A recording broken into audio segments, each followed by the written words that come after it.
Ал құрметті менің YouTube сері оқырмандарым, менің көрермендерім, мен бүгін өз-өзімді таныстырайын деп шықтым. Менің YouTube каналым Нұргүл жан-жақты келін деп ашқанмын. Мен Түркістан облысы Қазығұрт ауданының келінімін. Ауылдық жерде тұрамыз. 7 бала-шағаның анасымын. 4 ұл 3 қызым бар. Осы YouTube каналды жүргізіп жатқаныма бір жылдың көлемі болып қалды. Сол себепте осы видеоны көріп отқан болсаңыздар, қазақты қазақ қолдамаса кім қолдайды демекші.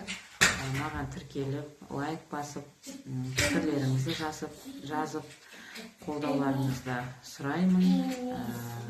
Маған тіркелген және де енді тіркелетін көрермендеріме Алла разы болсын. Рахмет сіздерге.